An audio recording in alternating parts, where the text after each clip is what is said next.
إن الحمد لله نحمده ونستعينه ونستغفره ونعوذ بالله من شرور أنفسنا ومن سيئات أعمالنا من يهده الله فلا مضل له ومن يضلل فلا هادي له وأشهد أن لا إله إلا الله وحده لا شريك له وأشهد أن محمدا عبده ورسوله وصفيه من خلقه صلى الله عليه وعلى آله وصحبه وسلم يا أيها الذين آمنوا اتقوا الله حق تقاته ولا تموتن إلا وأنتم مسلمون.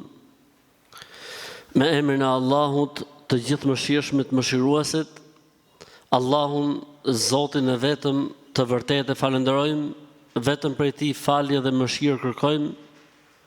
Allahut I lutemi që të na ruaj prej skeqjes, e cila nuk është gjë tjetër vetëm se pasojë e veteve dhe e veprave tona, cili ndo që I madhi Zot, Allahu e udhëzon, nuk ka kusht ta humb dhe devijoj, dhe cili do që humb dhe devijon, nuk ka kusht ta udhëzoj tek e drejta dhe e vërteta përveç Allahut xhelalu. Dëshmoj dhe deklaroj se nuk ka Zot të vërtet, e Zot që meriton të adhurohet si Zot, e të njihet si Zot përveç Allahut, ai është një I vetëm pa shok. Dëshmoj dhe deklaroj se Muhamedi alayhi salatu wassalam ishte njeri dhe I dërguar I Zotit, vula e profecisë në tokë, misioni I cilit u përmblodh në vargun kuranor, wa ma arsalnaka illa rahmatan lil alamin, të sollëm në këtë botë o Muhammed për të qenë mëshirim I mëshirës së Zotit për të gjithë krijesat. Mirësitë, bekimet, paqja dhe mëshira e Zotit qoftë mbi të, mbi familjen e tij të pastër, mbi shokët e tij besnik, si dhe mbi të gjithë ata besimtarë dhe ato besimtare që ndjekin dhe e pasojnë rrugën e tij deri në ditën e Kiametit. I madhi Zot, Allahu xhelalu na drejtohet neve në Kur'an kur thot: O ju që keni besuar, friksojeni Zotit siç e meriton, ashtu siç duhet dhe në të vërtetë, dhe se vdekja mos t'ju gjej vetëm se duke qenë musliman të mirë, musliman të vërtetë.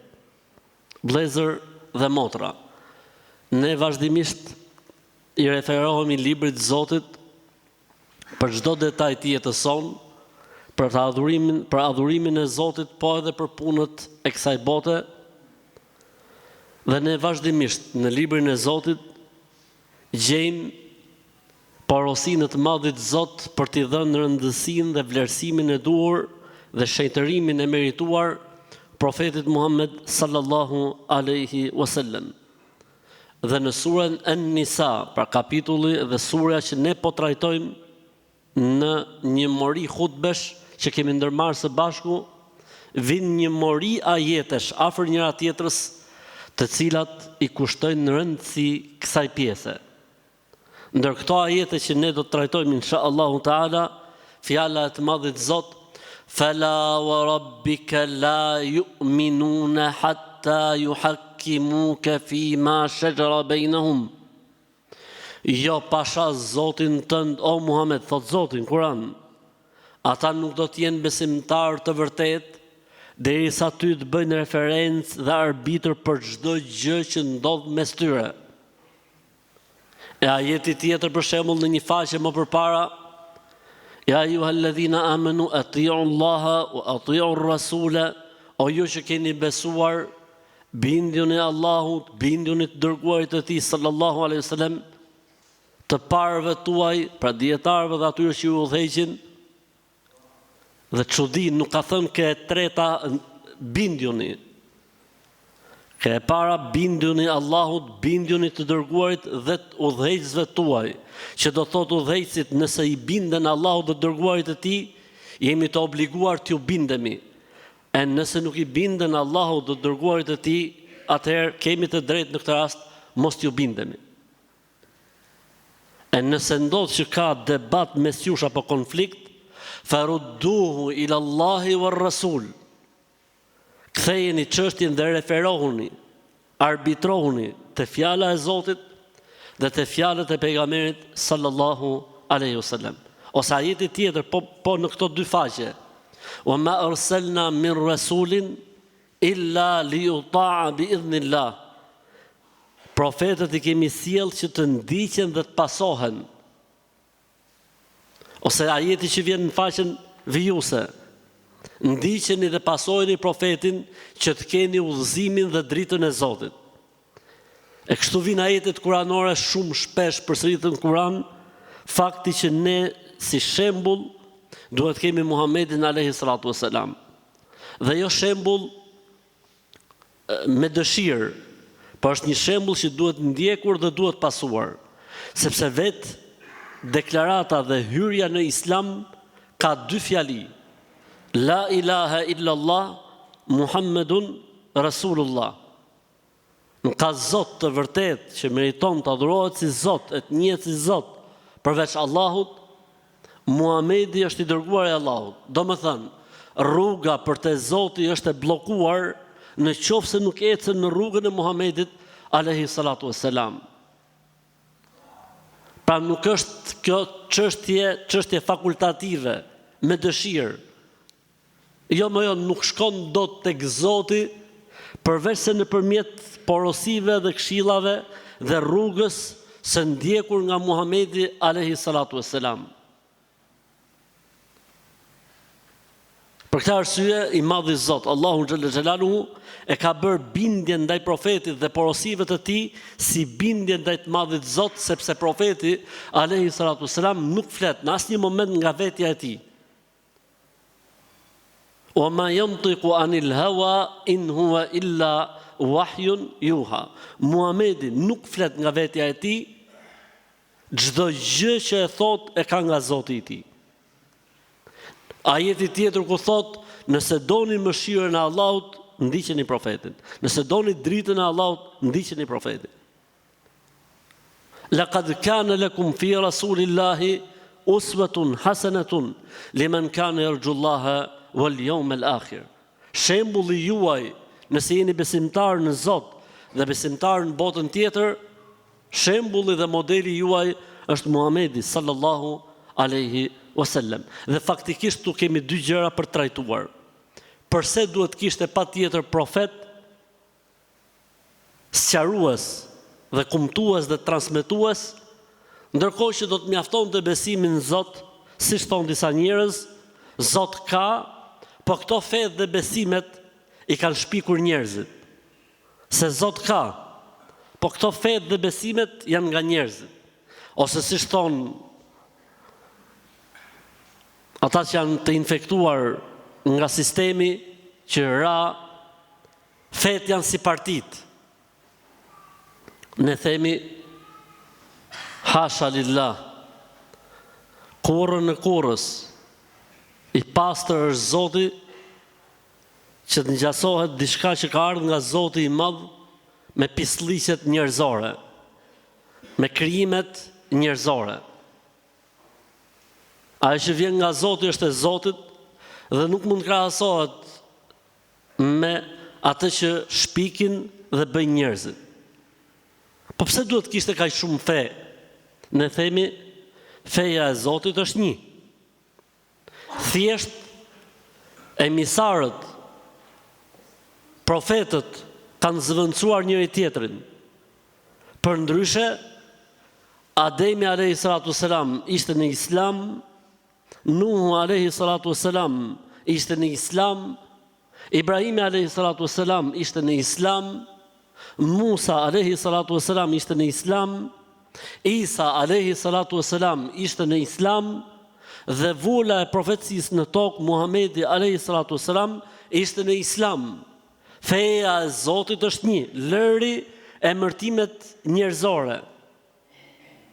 Feja e Zotit është një, dhe profetët kanë sjellë mesazhin e Zotit, të njëjtin mesazh.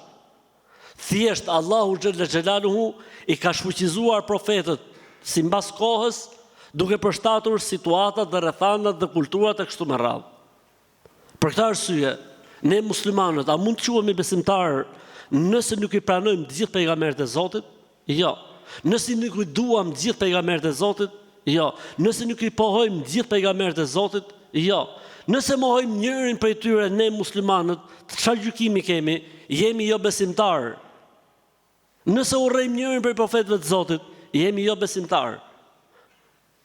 La nufarriqu bejna ahadin min rusuli. Ne nuk bëjmë dallim mes pejgamberëve, i duam të gjithë. Për këtë arsye në një rast, në kohën e pejgamberit alayhis salatu wassalam, debaton një hebre i Medines me një musliman, debat me njëri tjetrin. Dhe betohet hebreu duke thënë, është kështu pasha Zotin që zgjodhi Musajin mbi të gjithë njerëzimin. A muslimanët i truni i gjutin shpull. Kjo. Tha, është kështu si themun pasha Zotin që zgjodhi Muhamedin mbi të gjithë njerëzimin. I tha i hebreu, muslimanët mirë, i tha, atëherë do shkojmë tek Muhamedi të gjykohemi, sallallahu alaihi wasallam. Kur e dëgjoi pejgamberin sallallahu alaihi wasallam debatin e tyre dhe zëngën e tyre, tha pejgamberi alayhis salatu wassalam, pejgamberët janë vëllezër, kanë ardhur me një fe dhe një besim. Thjesht ligjet kanë ndryshuar dhe janë abroguar me profetët në vazhdim. Prandaj, gjoje këtë, mos më vlerësoni mua më shumë se profetët e tjerë. Mos më vlerësoj, tha muslimanit, mos më krahaso me Musën, alayhi salatu wassalam. Mos më krahaso, mos vej shenjë dallimi mes meje dhe Musait. Vëllai im ka qenë përpara meje. Tani erdhi Isa alayhis salam dhe pastaj erdha unë, vargu dhe zgjedhja e të Madhit Zot. Pavarësisht se çfarë besojmë ne për pejgamberin alayhis salatu wassalam dhe pozitën e tij tek Allahu xhallahu xhelalu e tjerë. Kjo është çështje tjetër. Mirë, po nuk bën që të bëhet dallim apo krahasim, sepse kështu na mëson pejgamberi alayhis salam të jemi të edukuar me të gjithë pejgamberët e Zotit. Po mirë. Pse duheshin patjetër profetët? Se Zot ka, thot dikush. Po këto fetë dhe profetët, themi i madhi Zot, Allahu xhallahu xhelaluhu, patjetër duhet të sillte një shembull njerëzor për të qenë ai reflektimi i vullnetit dhe dëshirës Zotit. Se shumë mirë njerëzit mund thoshin, po të sillte Zoti një melek në tokë, po prit Allah se ne nuk jemi me lajke. Me lajket për këtë punë janë krijuar. Meleku e ka të letë më u falë 5 herë në ditë, vëlla. Meleku e ka të letë mos me pi. Meleku e ka të letë me bos, është meleka i vëlla, do të thoshte në njoni. Jo me solli Zoti i madh, Allahu xhallahu xhelaluhu. Fen nëpërmjet profetëve në mënyrë që njerëzit kuptojnë se feja është e bëshme, është e mundshme, mund të bëhet nga njeriu. Ja ku është shembulli, profeti, çdo popull ka pas të dërguarin e tij që ka qenë shembulli dhe mësuesi i popullit të tij. Në rastin ton Muhamedi alayhi salatu wasalam, mësuesi dhe i dërguari i gjithë njerëzimit, pra me një dallim nga pejgamberët e tjerë, çdo popull kishte të dërguarin e tij. Në rastin ton, pejgamberi alayhi salatu wasalam u dërgua për mbar njerëzimin, sepse nuk do të kishte më profet dhe pejgamber mbas tij. E para, e dyta, pse themi ne është e njëjta gjë? Nëse ne do t'i bëjmë përkufizim fesë islame. Islam çfarë do thotë? Ne jemi mësuar me xhargonin e përhershëm, Islam është paqe, Islam. Faktikisht fjala Islam do thotë nënshtrim ndaj Zotit, jo ndaj krijesave. Për ulje ndaj Zotit, jo ndaj krijesave. Në kuptimin, le të themi, thelbësor të gjuhës arabe. Vjen edhe me kuptimin e paqëtimit, për sosmërisë e tjerë. Për këtë arsye ka vënë Zoti Islam asaj që erdhën të gjithë pejgamberët me të. Ndërsa në kuptimin si term, çfarë do të thotë Islam? Gjoje. Dhe tani analizoje, a e kanë thënë vallë këtë gjë të gjithë pejgamberët, apo është vetëm Joni që e ka thënë këtë gjë? Gjoje. El-Islam huwa al-istislamu lillahi bit-tauhid wal-inqiyadu lahu bit-ta'a wal-bara'atu min ash-shirki wa ahlihi. Islami është ti dorëzohesh Zotit dhe ti nënshtrohesh duke e njësuar, duke besuar atë si një të vetëm. në veprat e tij, në atributet e tij, në atë që meriton nga njerëzit dhe xhindët. Ti dorëzohesh, nënshtrohesh duke i njësuar, që do të thotë në pyetje i çun para 2 ditësh, tha hosh do kam një pyetje shumë të thjeshtë. Cila është ajo pika jonë më e fortë, tha që ne kemi si musliman. Tash pika jonë më e fortë, ne kemi shumë pika të forta, po pika më e fortë që ka Islami është njëshmëria, njësimi i Zotit. Është e vetmja gjë që në Islam nuk negociohet as për Xhibrilin a.s., as për Muhamedin a.s., as për sahabët, as për tabiinët, as për imamët, as për myftin, as kush. Zoti është një i vetëm dhe as kush nuk mund ta bëjë atë që bën Zoti, dhe askush nuk e meriton atë që i takon Zotit, dhe askush nuk ka atributet Zotit. Kjo është pika jonë më e fortë. La ilaha illallah. Ti nënshtrohesh dhe dorëzohesh Zotit duke i njësuar, e para. E dyta, ti bindesh duke e adhuruar.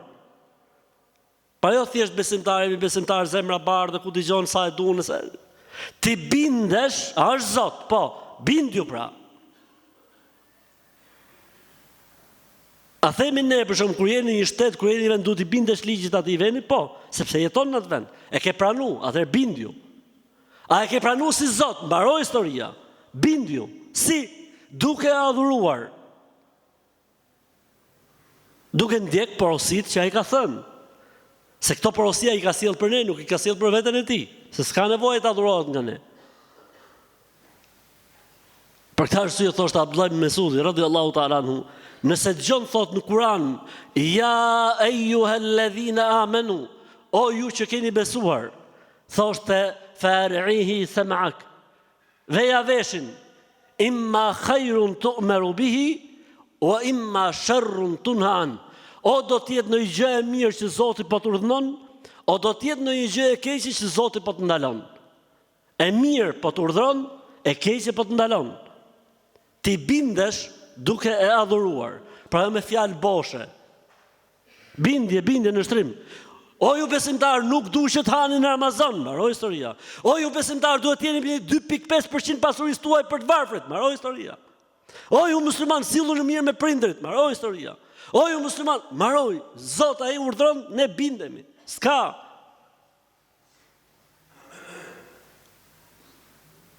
Zbatohet, nuk diskutohet. Kur vjen nga Zoti, nga çdo kusht tjetër përveç Allahut, mund të diskutohet, mund të analizohet. Kur vjen prej Zotit, mbaroj historia. Vjen prej pejgamberit alayhis salam, mbaroj historia. Jo po si, po e kuptojmë se kuptojmë urtësia kohët, s'ka. Bindja ndaj tij duke e adhuruar. Distancimi nga besimet e kota, distancimi nga idhujtarit, distancimi nga paganizmat, distancimi nga shirku, si vepra po edhe nga këta njerëz. S'bën më përzi, ne kemi bashkësinë tonë në të cilën jetojmë. Flasim kur adhurojmë Zotin. Se në jetë qëllon me e pas babën, ndoshta jo besimtar. Qëllon ndoshta me e pas nënën, pasuese të një feje tjetër. Qëllon me e pas komshiun, ku dëgjon, nuk po flitet tu për jetën. Distancimin në normat e besimit dhe në adhurime. Pasi Islami nuk pranon që të përzihet. Inna Allah astafa lakumuddin, Zoti zgjodhi për ju këtë fe. Fala tamutunna illa wa antum muslimun. Prandaj vdekja mos u gjej vetëm se të tillë. Kjo është porosia që e kanë dhënë të gjithë pejgamberët e Zotit para se më dhonë shpirt.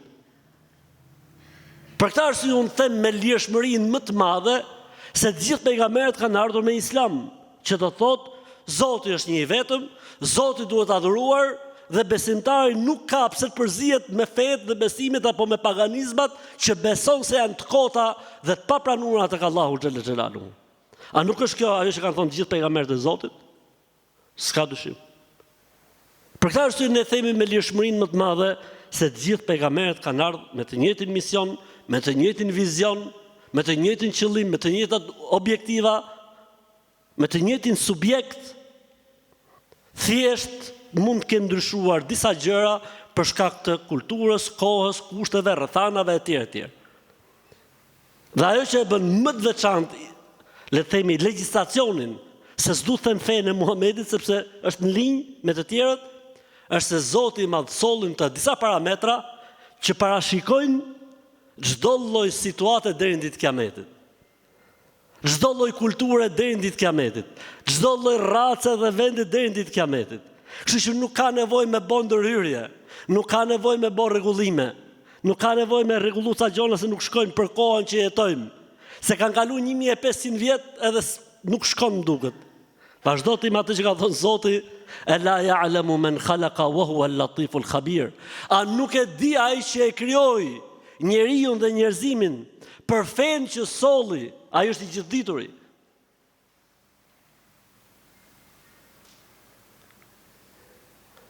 Le të kthehemi edhe një herë tek ajeti kuranor. Po i madhi Zot, Allahu xhallal xhelalu, na obligon neve muslimanë për një gjë që është shumë e rëndësishme, vëllezër dhe motra. Referimi i vërtet tek feja e Zotit, tek besimi, o vëllezër dhe motra, nuk është feja dhe besimi vetëm me marr abdes dhe me u fal. Nuk është feja dhe besimi vetëm me agjëru. Feja dhe besimi është sistemi i të jetuarit.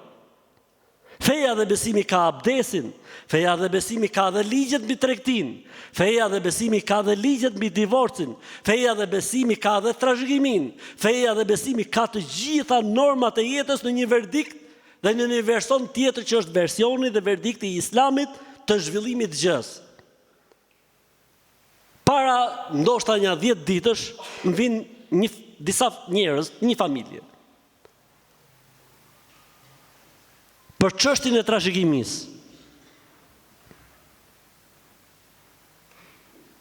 O hoxh thanë, duam që këtë pasuni që e ka falë Zoti i Madh, këtë trashëgimi, pra ta ndajmë siç i takon sipas Islamit.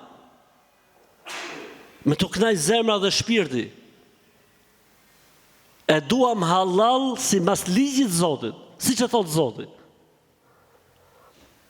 Po dikush thotë o vëlla, po ne jetojmë në vend tjetër, s'ka lidhje hiç. Nëse ti je besimtar, e gjen zgjidhjen. Madje edhe ligji europian, le të themi, apo ligji perëndimor e parashikon atë që quhet ndërmjetësim ose arbitrim. Absolutisht. Nëse palët bien dakord dhe ndërmjetësohen tek një ndërmjetësues dhe vuloset, është njësoj sikur me qenë vendim i gjykatës së shkallës parë. Me merr shkon hipotek, e merr shko ku duash. Si vendim i gjykatës shkallës parë. Absolutisht, ka fuqi të fortë. Dhe ka fuqi të vërtet. Pra nuk është se s'ka zgjidhje. Më bën vakinë një rast për shembull. Mashallah me namazë me gjitha, mashallah gjitha. Sara punën në çështjet, le të themi, divorcit. Dhe ligji i Islamit, feja e Zotit thotë kështu ndahen gjërat. Ja mor vëlla gjallë në botë, da zgjidhim me gjykatë. Pa e ve ballin sejdë, po. Po ti ja e ve ballin sejdë, po. Po Zoti thotë kështu, jo da zgjidhim me gjykatë. La ilaha illallah. Alam tara ila alladhina yaz'umuna. A nuk i ke parë ata cilët mendojnë ose pretendojnë se kanë besuar në Zotin dhe profetin e tij sallallahu alajhi wasallam. Dhe pastaj duan që të gjykohen sipas diçkaje tjetër, jo sipas asaj që thot Zoti dhe i dërguari i tij. Duhet lexu kjo suretun Nisa, duhet lexu. Por çdo sure e Kuranit duhet lexu, por këto janë gjëra minimale. Dhe gjëra të padiskutueshme që çdo musliman kur futet në klasë të parë të Islamit i mëson. Ne ecim në sajt asaj që thot Zoti dhe i dërguari i tij sallallahu alaihi wasallam. Për këtë arsye Allahu xhallal xhelalu na ftoi në Kur'an dhe tha: "O ju që keni besuar, merrni Islamin tërësisht. Islami merret si paketë. Islami nuk është me zgjedhje. Vallai kur përshtatet sa mirë ka thon Zoti dhe vëlla, sa i përshtatet. Sa si përshtatet, jo se e ke parasysh duhet me pa, po të shohim mirë, po inshallah po e shohim formë tjetër, or zotni. Rri korrekt. Mos u bëj laraman. Mos u bëj me ngjyra. Rri korrekt. I ke thonë vetës besimtar, mbaroj historia.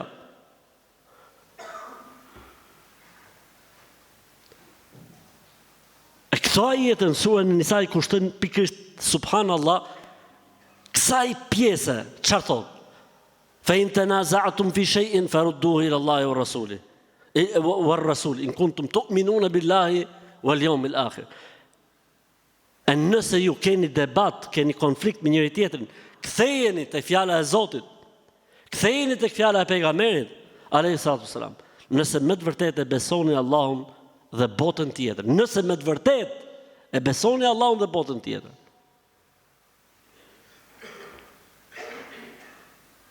E kjo është një çështje o vëllezër që e thash edhe në fillim të hutbes, nuk është lënë fakultative. Këtu luhet me imanin, këtu luhet me besimin. Sepse ti nuk mund të thush, Islami është okay, në çdo gjë, po e ke parasysh në ca gjejmë zgjedhje tjetër, nuk mund ta thush këtë. Jo, po ai nuk e thot me gojë, po në momentin që nuk është i kënaqur, në momentin që i prishet interesi dhe mendon se dikush tjetër mund të japin më mirë për interesin e tij, kjo është një farë pabesie, dhe kjo është një farë tradhtie. Ndaj besës që i ke dhënë Zotit. Cila është besa që kemi dhënë Zotit? Të nënshtrohemi pa kushte o Zot. Se ti je Zoti. Mund të vesh kushte Zotit? Islami është beslidhje pa kushte. Okej, Allahu ka marrë përsipër ca gjëra vet. Allahu ka bërë obligim disa gjëra vetes vet. Okej, elhamdulillah. Po ti nuk mund të vesh kushte Zotit. E prej asaj që ti nuk mund të vesh kushte Zotit, është ta pranosh atë që thot Zoti dhe i dërguari i tij sallallahu alaihi wasallam pa diskutim. Prandaj të jemi të kujdesshëm. Dhe mos ta ndajmë fen me parcela. Mos të mendojmë, ose ndoshta dhe nuk e dim këtë mesele, mos të mendojmë se feja e Zotit është namazi, agjërimi dhe abdesi. Feja e Zotit është jeta, se si sillesh. Feja e Zotit fillon me njohshmërinë dhe mbaron me rrugën e pastër. Pejgamberi sallallahu alaihi wasallam tha: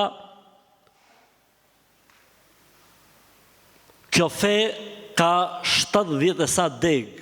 Dega më e lartë e Islamit është la ilaha illallah Muhammedun Rasulullah. E dega e fundit e kësaj feje është pastrosh rrugën. Dhe turpi, tha, është pjesë e Islamit dhe besimit.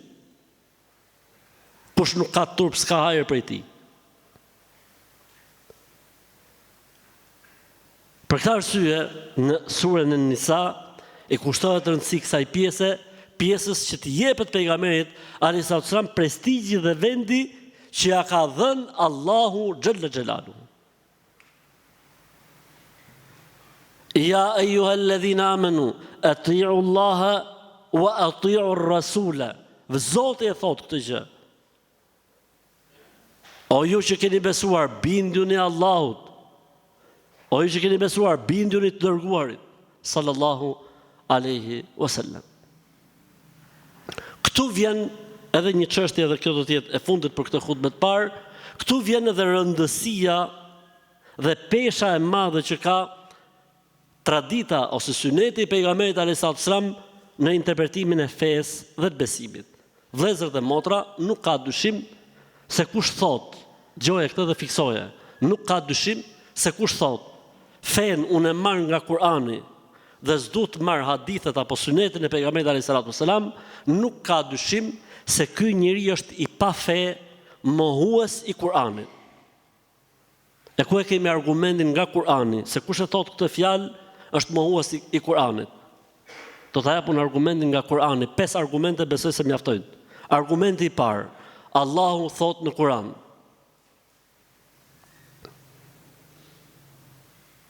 fa idha qara'nahu fattabi' Qur'ana thumma inna alejna bayana. Kur ta sjellim Kur'anin, o Muhammed, kur ta sjellim Kur'anin, përshëndrohu mirë në leximin që do të bëj Xhibrili. Pastaj do të vi shpjegimi në surën El-Qiyame. Përqëndrohu në leximin e Xhibrilit kur t'i bëj lexim Kur'anit. Pastaj do të vi interpretimi. Ku është interpretimi i Kur'anit? Ku është? Në hadith. 1. Argumenti i dytë. I madhi Zot Allahu xhalla xhelalu tha në Kur'an. Allahu është ai i cili dërgoi në mesin e të paditurve një profet prej tyre, që t'ju lexoj atyre fjalën e Zotit dhe t'i pastroj. Sa u bën këtu? Sa u bën? 2. T'ju lexoj fjalën e Zotit, cila është fjala e Zotit? Kur'ani. Dhe t'i pastroj. Si do i pastronte? Pastaj tha, dhe i dha Zoti profetit el kitab, librin, wal hikmete, dhe edhe urtësim. Okej, el kitab, Kur'ani. El hikme, ku është? Urtësia, ku është? Urtësia është jeta e profetit alayhis salam. Sa argumenta u bon? 2. Allahu xhalla xhelaluhu tha në Kur'an. Argumenti i tretë nga Kur'ani. Men yuti'ir rasula faqad ata'a Allah. Kush i bindet profetit, faktikisht i është bindur Allahu. Se profeti, tham ajeti surës An-Najm, nuk flet nga vetja e tij. Kështu që bëri Allahu xhalla xhelalu ndjekjen dhe pasimin e profetit alayhis salam, e bëri pasim dhe ndjekje të Allahut xhalla xhelaluhu.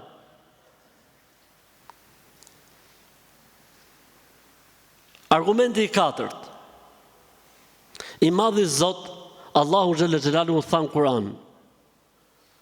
Zoti ka sill e ka bërë kohën në 12 muaj. Ndër këto 12 muaj, 4 janë të shenjtë. Gjen Kur'an muaj të shenjtë.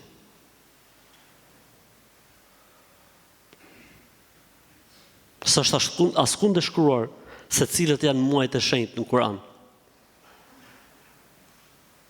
Si puna e këtyre argumentave që unë solla, vëllezër dhe motra, Kur'ani ka 300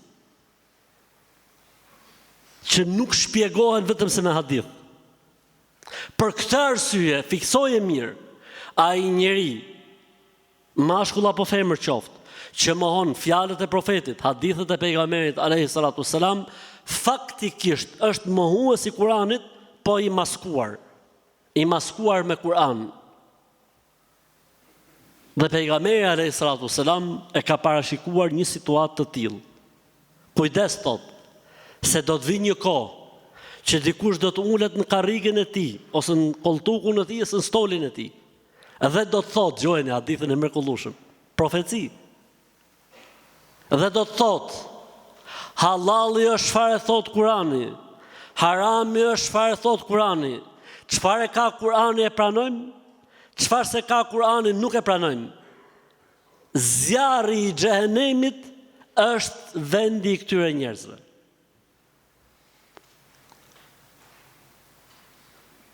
Dhe se kjo lloj fryme faktikisht nuk ka ekzistuar, nuk ka qenë, po ka lindur këto kohëve të fundit nga njerëz të cilët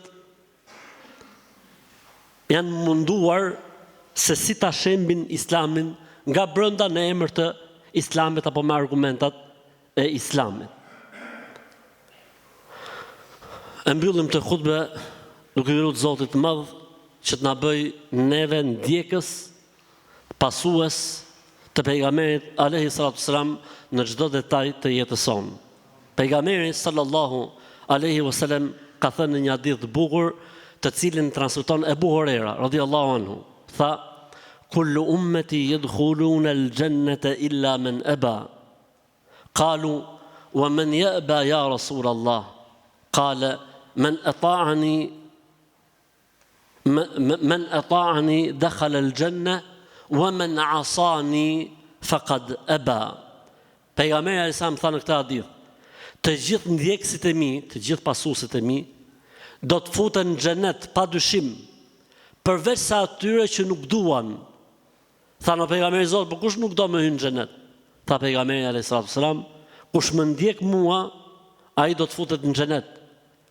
E kush më kundërshton,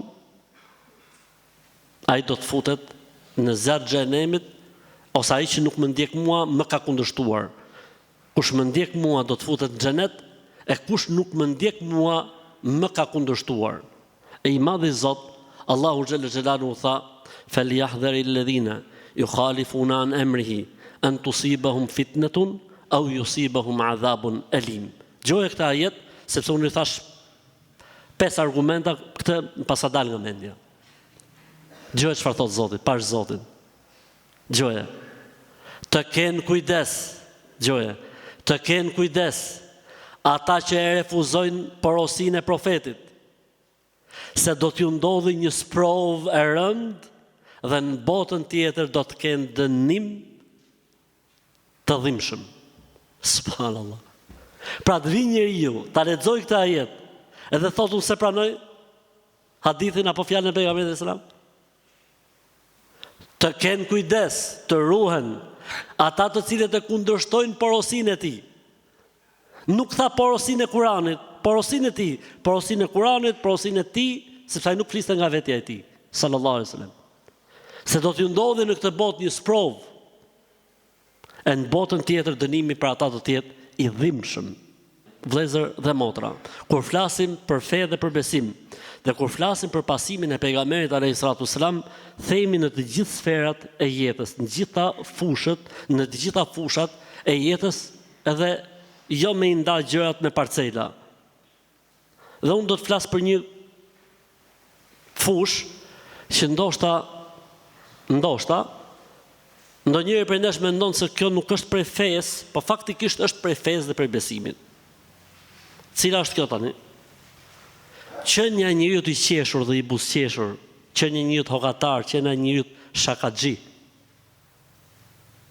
Dikush mendon se njeriu i fesë, ai që falet, ai që lutet, ai që bën mballje se do të jetë serioz, nuk do të qeshi, nuk do të bëj gallat. Me dorë në zemër, jetëron kuresën.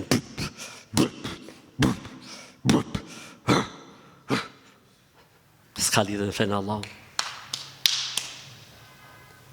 Pejgamberi i Zotit sallallahu alajhi wasallam ka qenë njëri i qeshur. Pejgamberi i Zotit sallallahu alajhi wasallam ka qenë njëri shakaxhi. Pejgamberi i Zotit sallallahu alajhi wasallam ka qenë një hokatar. Qeshte me shokët e tij, qeshin njerëzit para tij, tregojte dikush gallate, qeshin, bëjshin muhabet. Madje këtë gjë kanë trashëguar dhe shokët e pejgamberit alayhis salam. Tani tregoj një ngjarje të shkurtër dhe ti mendoje që kjo të ketë ndodhur ku? Në xhaminë e pejgamberit alayhis salam. Kanë hëngër shalqi. Ka kërcit shalqini Allah. Ato jo shalqini, po ato lëkurat. Lëkurat e bastonit dhe shalqini kokat njëri tjetër. Ka.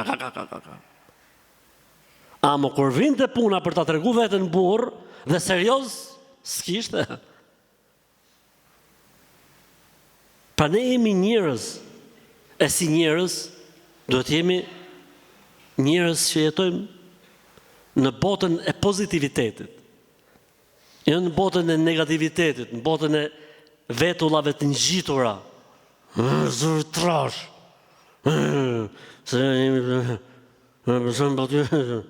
Ike Allah. A do me në të serios, qohë falë namaz, a do me të regu vetën tate serios, qohë namaz natë e bëje grobë, të ra me balë në seshde.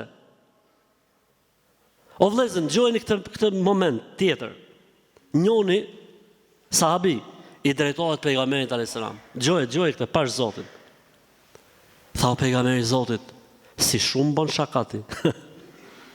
Pasha Allahun, është hadithi sakt. Tha o pejgamberi Zotit, si shumë bon shaka. Se pejgamberi Zotit, hiaron, pejgamberi vëlla dhe s'ka shkallë dhe gradë më të lartë se sa shkalla dhe grada e pejgamberit alayhis salam. Dhe ai sahabiu me drejt e ka kap në një moment për shembull. Tha o pejgamberi Zotit, si shumë bën shakati, tha. Pejgamberi sa se më qeshi, tha po, tha, bëj shaka, ama bëj shaka me gjonat vërteta. Jo me rrejt, jo me gjonat vërteta, me gjërat vërteta, po mënyra se si e sillte atë të vërtetën, ishte shaka, ishte gallate, kështu me radhë. Dhe kjo është e trashëguar vëllezër, dhe kjo është e thonë, kjo ka ardhur brez mas brezi. Nuk e di se kush na e futi këtë ngjitjen e vet, se kush na e futi, se nga na erdhi kjo lloj gjëje, nuk e di nga na ka ardhur. Po faktikisht nuk është fe dhe besim. Aty ku duhet mu tregu burr dhe serioz, duhet mu tregu, dhe aty ku duhet mu tregu shoqëror dhe le të themi hokatar dhe njëri që qeshë dhe qeshi njerëzit me prezencën tate, me muhabetet e tua, kjo është më së normale. Lut Zotin e Madh që të na bëj të natyrshëm dhe të jemi vetvetja.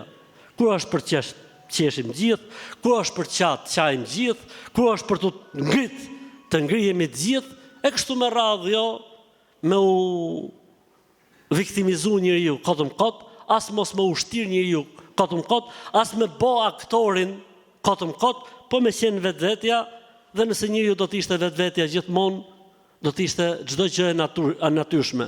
Për ta mbyllur, tha, e pyetën njonin dhe i than, si ta majmë mend, tha, si ta majmë mend rrenën.